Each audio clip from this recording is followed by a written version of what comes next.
Hi everyone, my name is Amber, welcome back to my channel. This is my June wrap up. So June wasn't my best reading month. I think it was my worst reading month all year because like I said in my TBR video, I got a promotion at work and so I'm really happy about it, but it does mean that I've been doing a lot of training and I've been training my replacement in my old role, so things are happening at work and it's distracting me from reading. But I did manage to get some books read and I didn't love most of them, to be honest. Like, they were good but nothing stand out, and I think that's partly due to my mood and how distracted I was in June. I couldn't really do anything about that, but I was still reading, so that's good. I read 9 books in June, which again is good for most people. It's just a little bit less than I've been reading lately. I've normally been reading about 11 to 15 books per month during this whole situation that we're in, but I didn't quite manage that in June. So without further ado, let's get on with the books. One of the books that I read in June, this is in no particular order by the way, was The Smell of Other People's Houses. This one is a contemporary book. It's kind of historical.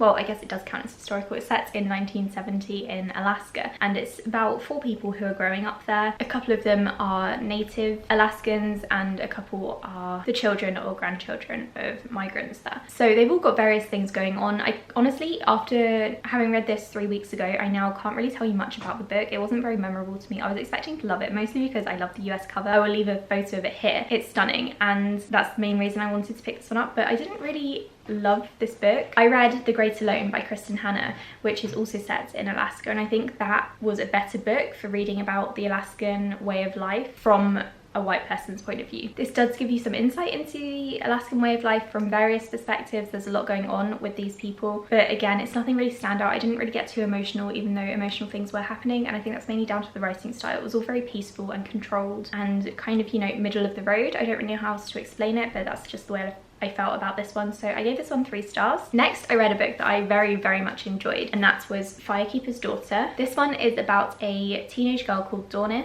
whose father was Native American, her mother is white, her father is dead, and he never claimed her. I think officially she wasn't on the birth certificate, and so she's really struggling because she's unable to join her tribe officially, and so that's really getting to her. And while all that is going on, there's also a mystery in this one because somehow drugs, well not somehow, but drugs are getting into the community, and she is asked to help look into that and figure out how this is happening, why the community is being targeted, who's behind it. Her best friend also dies right at the beginning, so that was kind of shocking to me because I don't read synopses. It does say it on here, but I didn't read that. So yeah, I wasn't expecting it to go quite so dark, but this is a very dark book and I very much enjoyed it. I gave it 3.5 stars. It wasn't quite a 4 just because I do think that it drags a little bit, and I think the marketing for it at the beginning when this first came out was kind of off, in that it was kind of marketed as a thriller, a YA thriller, but I would say it's more of a hard-hitting contemporary mystery rather than any kind of psychological thriller. It's very much about Dornis looking into her tribal community and figuring out who's doing what and why people are dying and who's taking all these drugs, who's making the drugs, and all of that good stuff.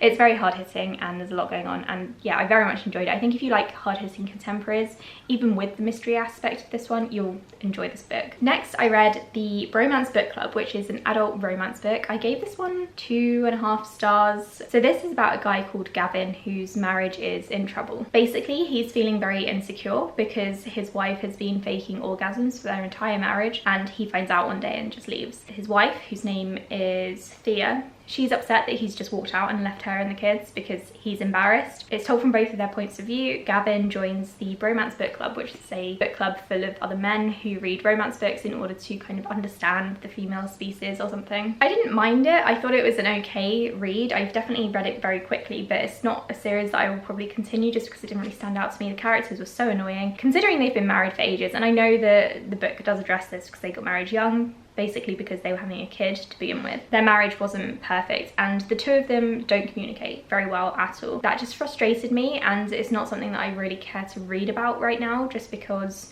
lack of communication or miscommunication tropes really get on my nerves, and this is a whole book full of it. And especially considering these 2 adults have children, it just really got on my nerves that they weren't talking or communicating as well as they could. I know, like, there's no point in reading a book with perfect characters. If they had been communicating to begin with, obviously this book wouldn't have happened, but it's just something personally that I don't really want to read about. If you enjoy romance books, if you want to read a book about a guy getting into adult romance and trying to understand his wife better, then I would perhaps recommend this one to you. I also wanted to mention that there is a story within a story in this one. You read parts of the book that Gavin is reading for the book club, and I don't like stories within books. I'm sorry, it's just not a trope that I particularly enjoy ever at all. Yeah, it put me off. So 2.5 stars for this one. It's not a bad book, but it's also not a great one either. Next, I read the next book in my Women of the Other World read along. I'm a bit behind on the buddy reading, but that's okay. I read Broken, which I think is book 6 or 7. I think it would be book 6. I can't really remember.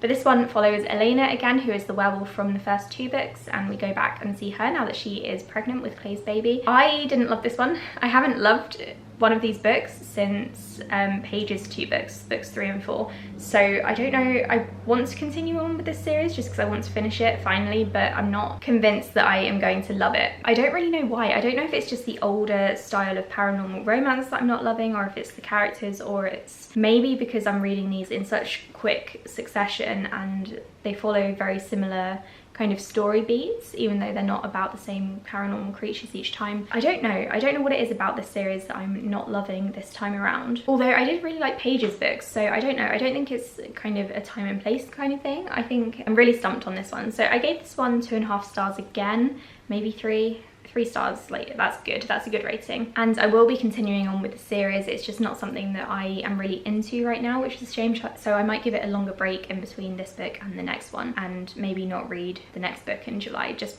to give myself kind of a Kelly Armstrong cleanse.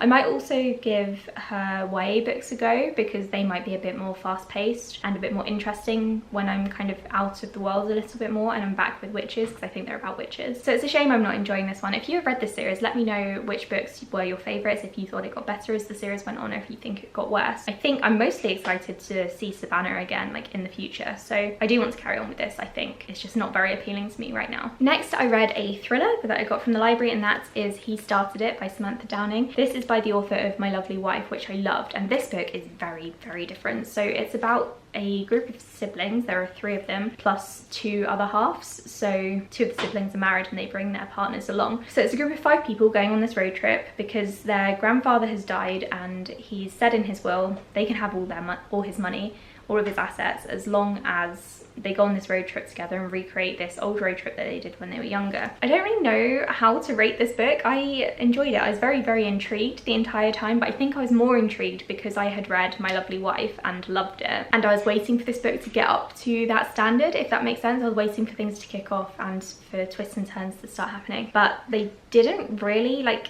there were twists, but not really the mind-blowing twist that you'd expect. It was just kind of twists in that the author had kept stuff from you and then was like, surprise, so actually this character, I don't know, hated his wife all along, for example. So yeah, I did enjoy the experience of reading it, but I think that might be because I was expecting better of it, if that makes any sense at all. So I'm gonna give this one 3.5 to 4 stars, just because I was very much entertained. But as a thriller and as the twists go, it just wasn't all that good compared to My Lovely Wife. My Lovely Wife was so much better. So I very much enjoyed following the siblings in this, and they were all awful people, and that's the case with Samantha Downing's other book as well. And I have pre-ordered her other book from her next book that's coming out, from the library, and I'm expecting that to be very much the same, because I think it's set in a private boarding school where everyone's probably a dick. So I think she's incapable of writing nice characters, but that's really good. I find that very intriguing, and I like that she's doing this in a thriller format as well, because I feel like if she was doing it in like literary fiction or contemporary, then people would get quite annoyed with her, because they'd be like, this character's awful, why do I want to follow them? But because it's a thriller and it's meant to be dark and disturbing, it works that the characters are all awful and you don't like any of them. The main character in this one actually talks about how she's not the heroine,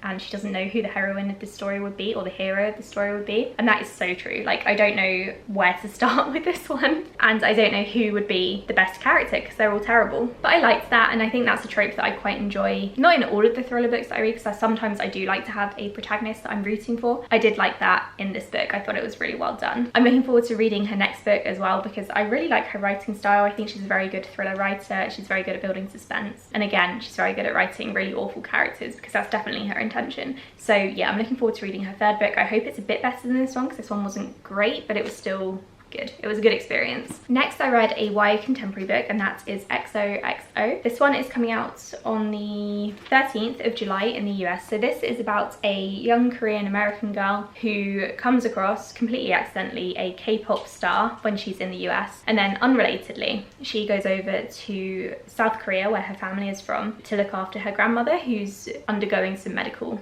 problems, procedures and stuff. So she goes to school in South Korea, and she accidentally goes to the same school as this K-pop star, and it's completely ridiculous. I think that's probably the point of the book, and I think from what my friend has been telling me, it's a lot like a K-drama as well, where things are very over the top and unrealistic. So yeah, I didn't mind that part so much. I really enjoyed the writing style of this one. I think it was a very strong debut in that sense. The only thing I didn't love were the characters, and because I didn't, you know, adore the characters, I didn't really like the romance. I think for me, I like books about fame in that I like actors and actresses and film stars, movie stars, whatever you want to call them, but I don't love books about singers or bands. I don't really know why. I think it's maybe because I'm not a huge music person, but I don't really like that kind of trope, or I don't really like that being the focus of the book. I also don't like sports and dancing in books either, so anything about like ballerinas going to that fancy art school in the US, I can't remember the name of it, begins with J, I don't love. I thought it was very interesting reading about the character experiencing South Korea for the first time and talking to her grandmother, who hasn't seen her in years. She hasn't been over to the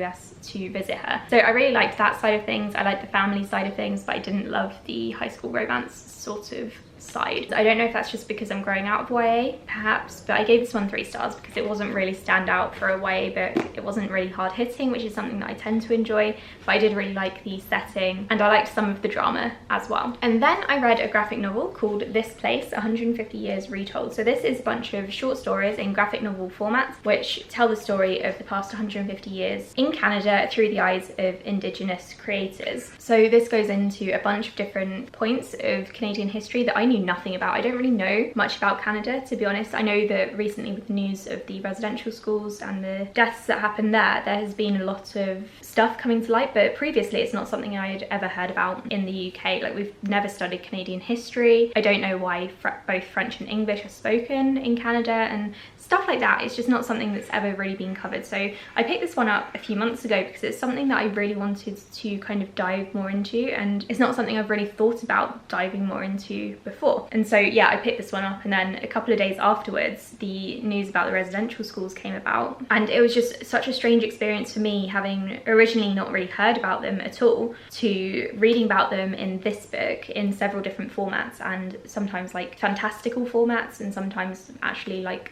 hard-hitting realistic formats in this book. Does that make sense? I don't know if that sentence made sense. And then also hearing about it on the news, it was very strange, but I very much enjoyed this one. I'm giving it 5 stars, I've decided, because it's a really good book. I really admire all the different art styles. They're all very interesting. A couple of the stories were a bit confusing for me. I think that they were written for people who already know a bit about Canadian history, which I didn't really. So I think I'm going to do some more reading up on it, perhaps with some non-fiction, and then I'm going to go back to these stories and read them again with more context, because I think that would be very helpful. But even without the knowledge of Canadian history, I still found this book very easy to read for the most part. And yeah, it was a very enjoyable experience in that I learnt a lot, and that's something that I like to get out of books. I really enjoyed and appreciated the art styles in here, and I enjoyed how hard-hitting it was, because I think it's important to read books that, you know, teach you stuff, because that's why I tend to read it. Like, all books teach you something, even if that's not their sole purpose. Anyway, I'm getting off track. 5 stars for this one. I really enjoyed it and I would recommend it. It's quite an expensive book. It's 36, I think this is Canadian dollars, and on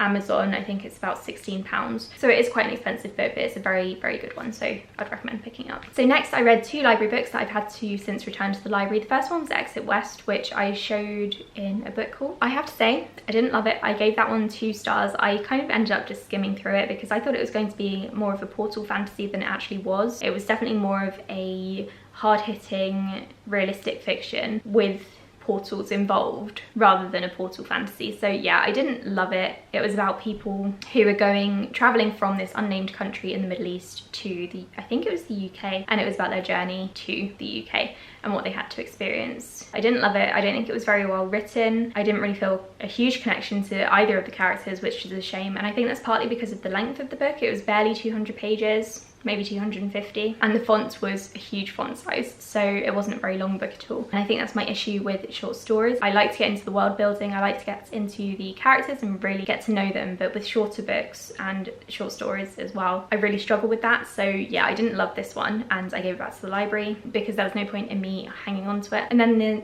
last book I want to quickly talk about before it starts to rain and get really loud in the conservatory is Docile, which is a dystopian book. It's one that I read for the Burned Books book club, which is hosted by Maddie and someone else. I'm so sorry, I've completely blanked on the other host name, but I'll leave a link to that below. So Docile was one of the weirdest books I've ever read. It feels like it was probably written on Literotica and published on there first before being picked up and published by an actual publisher. I can't tell if I enjoyed my experience reading it or if I just plain hated the book. So it's a dystopian book about it's set in a world where people are in tons and tons of debt, and now there are trillionaires, and there are people who would have been middle class but they're in so much debt from college and, you know, previous family debts that they are living basically in poverty. A way that they can get out of poverty is to become basically slaves, enslave themselves to work for these trillionaires to help them get through it and all of the awful stuff that they have to do, because some of it is sexual. It's not all just, you know, plain like housework. They take this drug called Docile, which messes with their brains and makes them very obedient and very kind of robot-like, I guess, and they do everything that their masters say without feeling any emotions. So the main character wants to become a docile because he wants to protect his family from having to go through any of that again, because his mum has already gone through some years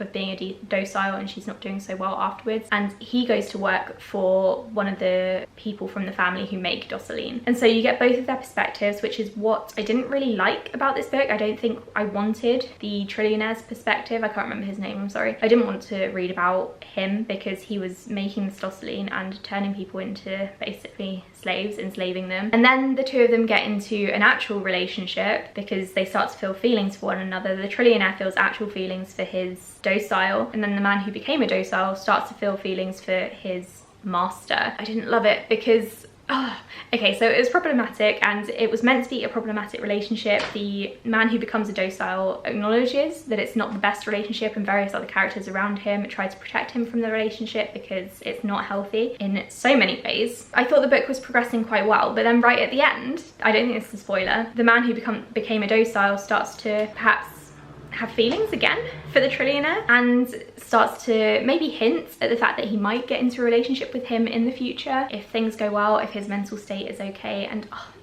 I hated it. I didn't like the book. I thought the world building was interesting, but I feel like it could have been handled a lot better and written a lot better, and it just wasn't the best book. But at the same time, I couldn't put it down. So I don't really know how to feel about this one. Let me know if you've read it in the comments below, because I'd love to have a discussion about it. And I'm going to try my best to join the live show. I don't actually know when it's happening. It might be this weekend or next weekend, perhaps the 11th. So yeah, I'd be very interested. It's definitely a good one to discuss. So I think Maddie did well to suggest it because it's a good one to have a conversation about. As you can tell, I've been talking about it for quite a while in this wrap up. I have very conflicted feelings about it. Again, I feel like some of the master-slave BDSM sex scenes, which isn't really BDSM because there was no consent, but let's call it that for a second, feels like that was taken straight out of the non-consent part of Literotica, which is a website that I may or may not have been on before. I'm not going to talk about it in any more detail other than that, but yeah, it feels like one of those stories. So yeah, those are my feelings on Docile. I don't even know how to rate it. I don't know whether to give it 2 stars or 3. I don't know. 3 seems a bit generous, so I really don't know. I'm gonna have to have a discussion with actual people about this instead of just talking to my camera, because I want to get my thoughts out properly and sort of arrange my thoughts in a more linear manner, if that makes sense. So those are the 9 books that I read in June. As you can tell, it wasn't the best reading month for me. I didn't read very many and I didn't have very many favorites, but I still had an okay time. And yeah, I'm enjoying my promotion at work. I'm enjoying my new role and getting to know it. So I think July might be another case of me not reading very much, just because I haven't really read much already as I'm recording this, and we're already 3 or 4 days in. But I think as I get used to my new role, I will be able to start reading more again and also putting out more content, because I really miss recording and editing videos. I can't believe I'm saying that that I miss editing, but I do. I don't have any stats for you either this month just because I didn't have time to put them together, but I will be doing a Q2 stats roundup, so you'll be able to see all of my stats together in a couple of weeks once I've recorded that video. Let me know how your June reading went, or how your June went in general if you didn't do much reading. I would love to know. Thank you so much for watching this video, and I'll speak to you all in the next one. Bye!